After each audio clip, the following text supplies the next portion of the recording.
Ito yung sitwasyon namin ngayong araw, ngayong maghapon. Nirarandom ko lang yung mga videos kung ano yung pwede nating ipakita sa inyo at ano yung sitwasyon natin ngayong Tuesday. At may nagbenta nga ng ganyan kalaking plastic, o diba, ang laki. Ang gagawin natin dyan, titimbangin natin at babawasan natin ng 2 kilo kasi nga i-grinder yan ito. At hindi mo naman pwedeng i-deliver yan ng ganyang kalaki. Sayang yung space sa truck. At papakita ko nga sa inyo yung receiving area na wala naman kami mapwestuhan na. Sobrang sikip na. Hindi ko naman maintindihan kung bakit naman itong mga nagbebenta talaga namang sabay-sabay kung magbenta. Siguro may group chat itong mga ito at gusto talaga sabay-sabay magbenta sa amin. At syempre hindi naman mawawala sa tangkad sa ating video na talaga namang napakasipag ngayong araw. Alam nyo ba na naka-4 na balik yan? 4 na kariton na punong-puno. At in fairness naman kay Tangkad talaga namang sa pagtsatsaga ay kumita ng malaki. At ang nakakatuwa din kay Tangkad ay pag nakakakita ng kakaiba ay talaga namang bago baklasin isasabihin muna, ate luma yan o ate maraming tanso yan.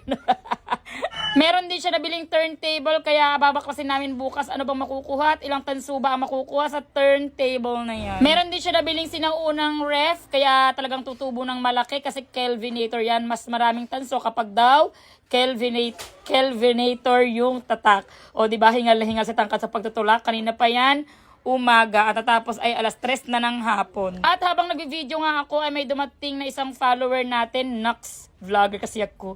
At nagpa-picture siya sa akin at galing daw siya ng Taguig na pinuntahan pa talaga ako. Thank you, kuya. At ito rin yung kagandahan kapag ang mga tauhan mo ay talaga namang magagaling sa pag-welding, pag-grinder at kung ano-ano pa. Ayan, pinalagyan ko ng gate, ay ano ba yan, bakod ang aking bahay at junk shop kasi naririndi na ako sa kalat. Yung paggising mo sa umaga, makikita mo na ay mukha nila. Joke. Hindi, yung kalakal. Kasi nga naman, Diyos ko, pagising sa umaga, puro kalakal at dumi na agad yung makikita mo. Siyempre, ang gusto ko naman ay, yung makagandahan muna sa umaga. At binibenta ko rin ito, ayan, ang aking piyesa na tubo. Available po yan dito sa aming junk shop at napakarami niyan at solid po yan. Ipapakita ko rin sa inyo yung improvement ng aking garden. Hanggang ngayon hindi pa rin matapos-tapos kasi wala tayong pambili ng lote. Ay ano ba yan? Lupa.